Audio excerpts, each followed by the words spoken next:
লাগছে তোমাকে? দারুণ লাগছে আমার নিজেকে। তো বার্থডে বয় লাগছে। মনে হচ্ছে তোমারই 1 বছর। Birthday boy. আগের মতো আওয়াজও বের করতে হবে। হাই, কিছুদিন আগেই আমরা চলে গিয়েছিলাম সৌগতর দাদার বাড়ি, কারণ সেদিন ছিল ছোট্ট রুয়ান সোনার জন্মদিন। তো চলো সেই গল্পটাই আজ তোমাদের সাথে শেয়ার করব। তো এখন বাজে মোটামুটি 5টা 5:30 মতো, আর দেখতেই পাচ্ছ আমি হয়ে গেছি পুরো রেডি। তো চলো এবার বেরোনো যাক। সৌগত, কি হাতে হাতে করে নিয়ে যাচ্ছ? হেলিকপ্টার? বাঘ কই? বাঘ পড়ো, দেখি দেখি বাঘ সেজে কেমন লাগছে। বাঘের মতো আওয়াজও বের করতে হবে। বাবা ওই দেখো 4 পায়ে অমনি হাঁটাও শুরু করে দিল। দেখো দেখো সৌগত আঙ্কেল, ওই যে রোদ্দুর কিন্তু ফোলানো শুরু করে দিয়েছে, তুমি এখনো কিন্তু ফোলাচ্ছ না। ব্লগ সেটা আবার কি? জানিস সৌগত আঙ্কেল, এই যে সৌগত আঙ্কেল খেলা শুরু হয়ে গেছে। কাঠটা বেশি বড় হয়, ফাটলে কিন্তু চলবে না, সব থেকে বড় হতে হবে। বাবা রোদ্দুরেটা তো প্রচুর বড় হয়ে গেছে, এবার না ফাটে ফড়াস করে। এটা কি হচ্ছে? তুমি এমন করে ফোলাচ্ছ মনে তো হচ্ছে হুকো খাচ্ছ। ফেটে যাবে রোদ্দুর, অনেক বড় হয়ে গেছে, আর করিস না।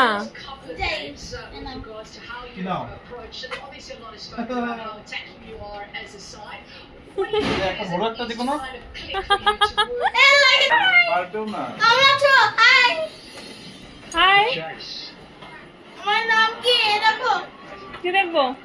ও বাবা, তোমার নাম কি? বেলুন বাবা? বেড়াল বা খরগোশ এরকম কিছু নেই?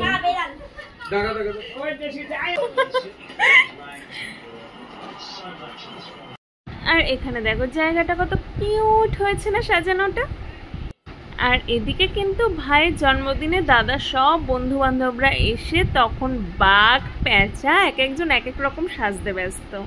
আর এখানে দেখো আমাদের ছোট্ট রুয়ান সোনার অবস্থা।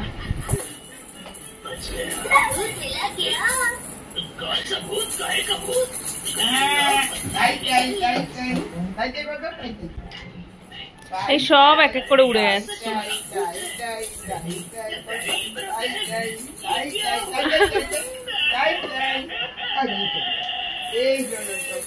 এখানে তো সব বাচ্চারা বসে বসে বেলুন ফোলাচ্ছে। চলো এবার দেখাই আর একজন শিং ভেঙে কেমন বাছুরের দলে ঢুকেছে। এই দেখো তার অবস্থা। ও এখানে তো কিছু না। কেমন লাগছে তোমাকে? দারুণ লাগছে আমার নিজেকে। তো বার্থডে বয় লাগছে। মনে হচ্ছে তোমারই 1 বছর। Birthday boy. যে ও হাঁ করে দেখছে, তাই তো? তুমিও দেখছো তো? ও দেখছে নিজে মোবাইল নিজে জানে। দেখতে দেখতে কিন্তু 8টা মতো বেজে গেছে। এখন হবে কেক কাটিং এর পর্ব, তার জন্যই প্রস্তুতি সব নেওয়া চলছে। আর এদিকে কেকটা দেখো কত কিউট, মানে কত কত ঠিক রুয়ানের মতো। টুপি দাও, টুপি দাও। কোথায় গেল ওগুলো? মাছ পেছনে আছে। নাও বাঘিনী না, এবার তোমার বিড়াল বানিয়ে রাখিস না ভাই, বাঘিনী ঠিক আছে। আপডেটেড কর। পান্ডা।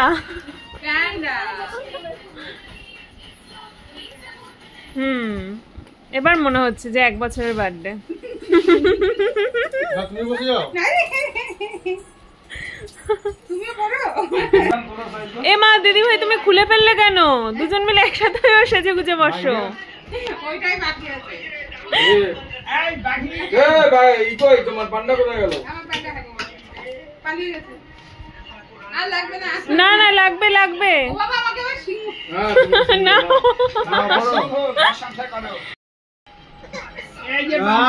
কেন বার্থডে বয়ের কিউট কিছু নেই? কিউট ওর মধ্যে এটা বাদ দিয়ে বেড়াল বা খরগোশ সেরকম কিছু নেই?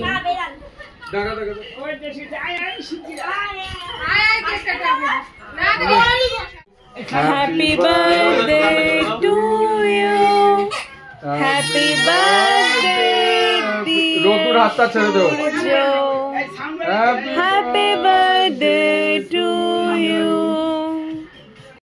আর এটা কিন্তু আমি বেশিরভাগ সব সময় দেখেছি একটা জিনিস খেয়াল করে, বাচ্চাদের যে অনুষ্ঠানই হোক না কেন, সেটা ছোটবেলার জন্মদিন বলো বা অন্নপ্রাশন, সেই অনুষ্ঠানটা যখন হবে ওরা ভ্যাঁ করে কেঁদে দেবেই, মাস্ট।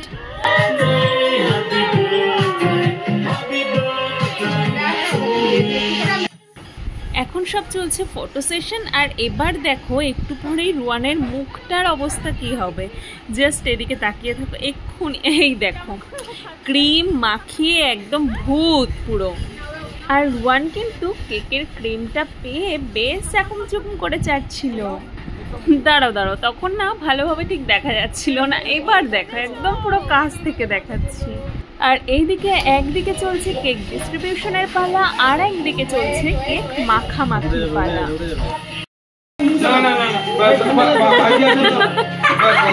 চলো ওখানে গিয়ে বসো, তোমরা ওখানে গিয়ে বসো। ভালো লাগছে? কেমন লাগছে দেখি?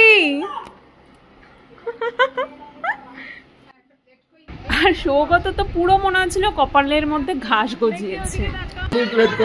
দেখি কি খাচ্ছ?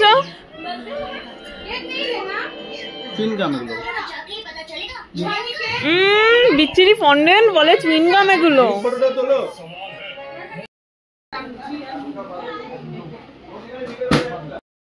এটা কি হচ্ছে এখানে?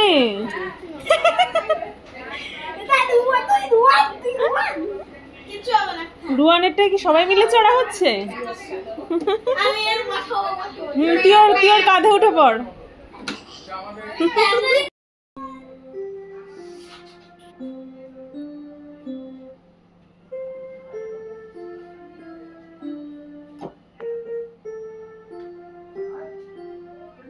কি সুন্দর বাজালো না রোদ্দুর টিউনটা। আর আমার কি কাজ, নেই কাজ তো বসে সেলফি তোল। আর রাত কিন্তু অনেক হয়ে গেছে, তাই আমরাও বসে পড়েছি ডিনার করতে। এখানে ছিল চিকেন বিরিয়ানি আর ছিল স্যালাড, আর পাশে যেটা দেখছো এটা হচ্ছে চিকেন হালিম। এবার কিন্তু বাড়ি যাওয়ার পালা, চলো তবে আজ যাই, আসবো আরেক দিন।